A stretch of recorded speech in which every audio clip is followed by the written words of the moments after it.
The first thing I just want to clarify is that when we present our crime statistics, we try to compare like with like.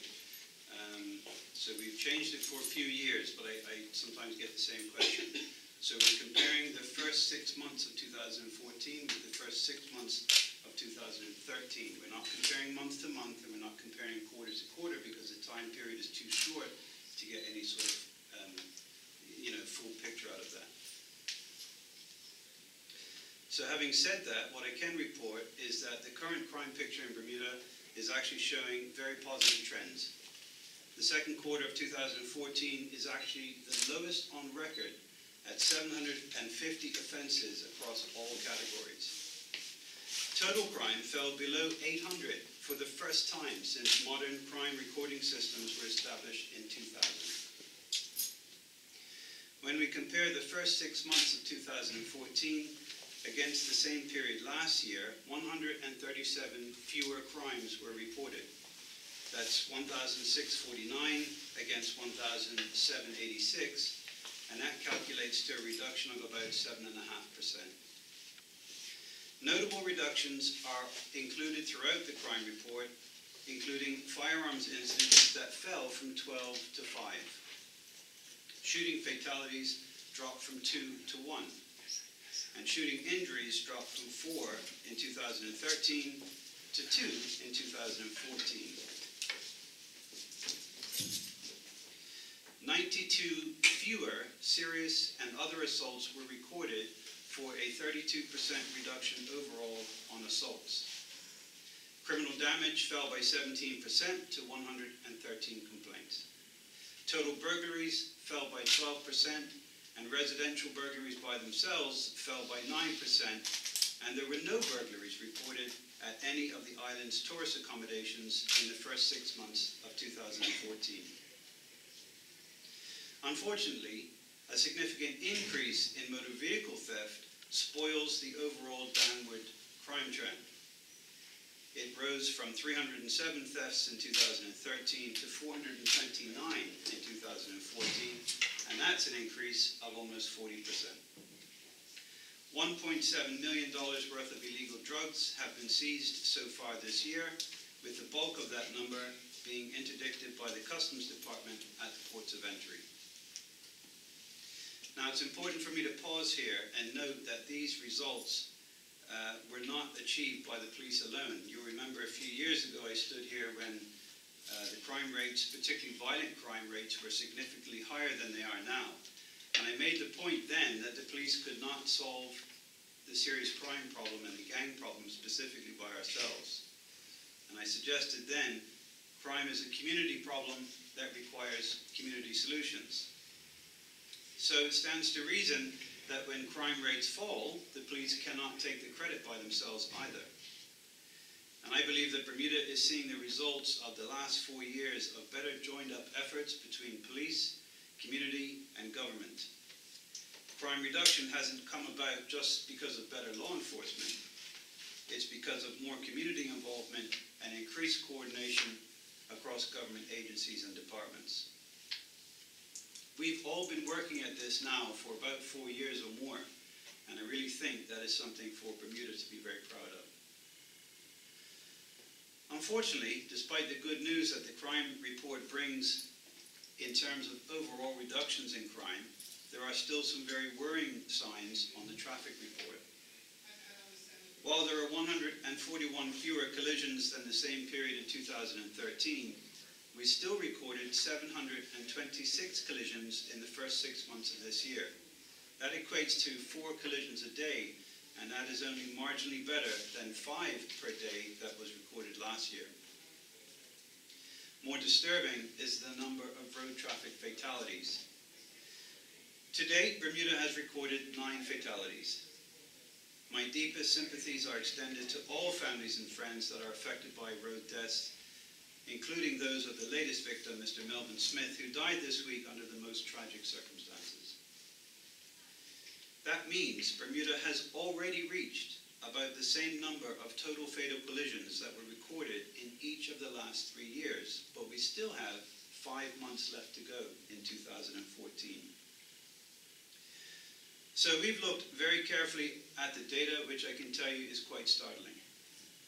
Since 2008, which is a period of about 6.5 years, 25 murders in Bermuda have been attributed to gang violence and firearms. But in the same period, 80 deaths have occurred on our roads. With a ratio of more than 3 to 1, the situation demands that Bermuda addresses this problem.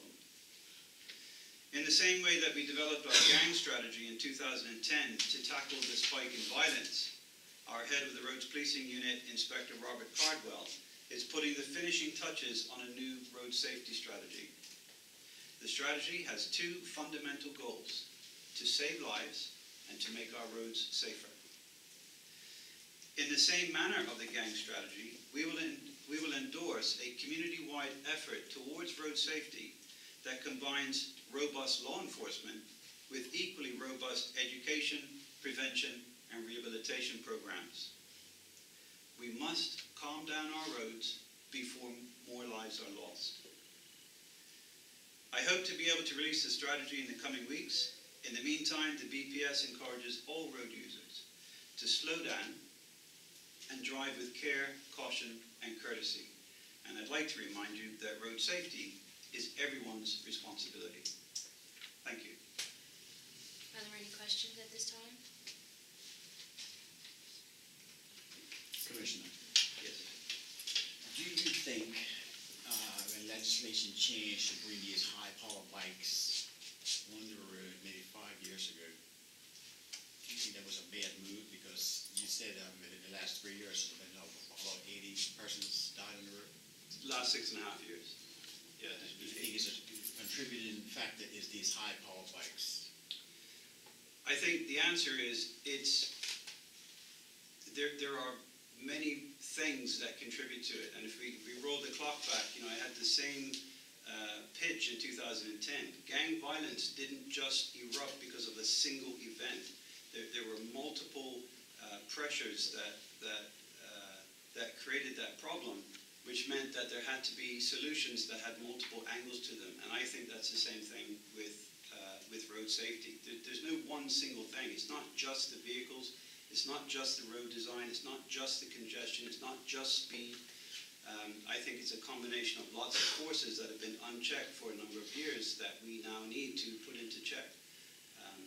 But it's the message I think we'd like to stress is it will take the whole community across a full spectrum of different issues that need to be addressed. Not just simply, as we did back in the 70s and 80s, put police officers in the bushes with a radar gun and just book everybody for speeding. That doesn't work. Commissioner, you mentioned that bike theft and more vehicle theft is still one of the biggest crimes on the island. Is there any action plan to try and crack down on this? Is there plans for maybe more neighbourhood watches or more CCTV? Well, I suppose neighbourhood watches would be an automatic feature in there. But here's the problem. In January, I reported that 2013 was the lowest crime rate since 2000. And my fear, although that was really good news, my fear is that when crime is relatively low, or very low in that case, there's only one way it can go: back up. So what we're seeing in terms of motor vehicle theft in comparison to 10 years ago is actually still a huge reduction. But if we compare it to last year, it's a significant increase. So I don't say that to marginalize the increase, but I say that just to put it in perspective that we haven't returned to the days where we were recording 13 bikes a day being stolen.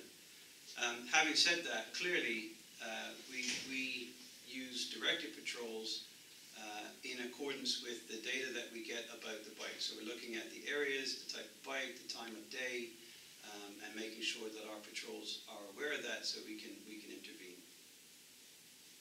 Last question.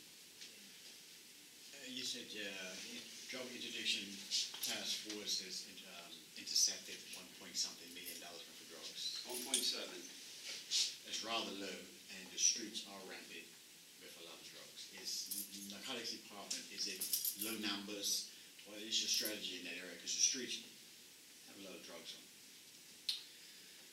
You'll Are you appreciate, concerned about that? that some of that is anecdotal, so that's what you're repeating is what people talk about as opposed to something measurable. Okay, You'll I'll put it appreciate this way. that. There are other means that the smugglers are using to bring drugs in. Yeah. And it's not just through the airport or through the dock, Yeah. through the docks. Yeah. They are bringing out, you go out in boats and all Yeah. sorts of ways. Is your department, the narcotic department, on top of this? Because obviously, there doesn't seem to be. Well, first of all, you can't just look at the amount of drugs or the value of drugs because there's so many variables. If you take a pound of heroin off the street, that's worth millions. If you take a pound of cannabis off the street, that's worth thousands. So you can't just compare raw numbers. We try to stay away from that. I think what we look at is the number of seizures that we make, and in rank order, it's actually backwards. So we look at the number of seizures on the street, but more importantly, the number of seizures at the ports of entry, but more importantly, the number of seizures that are made outside of Bermuda, where we use overseas agencies to interdict the drug before it even gets here, because that's really what we're trying to do. We don't want it to land here and then arrest people. We want to stop it from coming here. The short answer to your question is, drug importation still continues to plague law enforcement agencies because we are an island in the middle of the Atlantic with porous borders surrounded by an ocean. So it's an importer's dream, and it takes a lot of resources between us and the Customs Department to tackle that. How are we doing? That's a different question, I suppose, that I can't answer right now. You'd have to look at things like,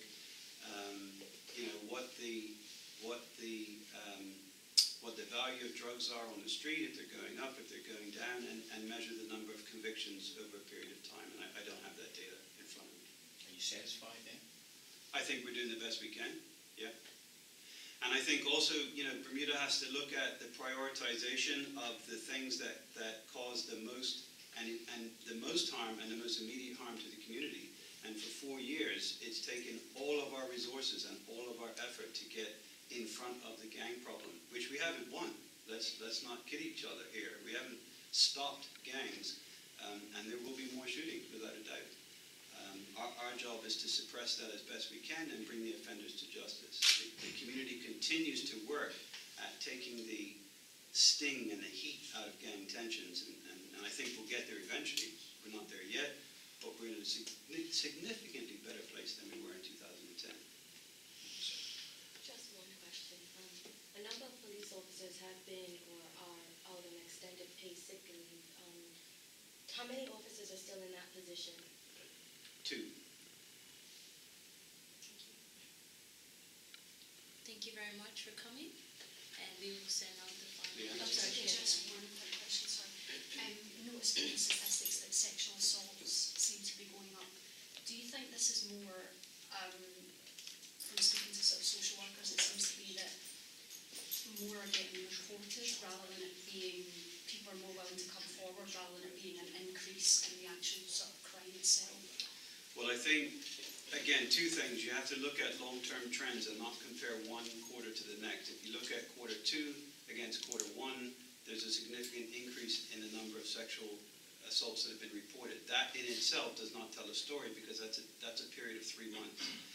But I think you've hit the nail on the head. I think the wider issue is that more community resources and more government resources have been brought together to come to bear on support of victims and investigation of offenses. And that by itself is very likely to mean that members of the community are more willing to report crimes than they may have been in the past. Go ahead. Sorry, Commissioner, just one more question. Sure. A number of child molesters, so to speak, have been brought before the courts and are charged with these types of crimes. Is this number alarming to you? I don't have a comparison in front of me, so I can't answer that. Thank you very much. Thank you, everyone.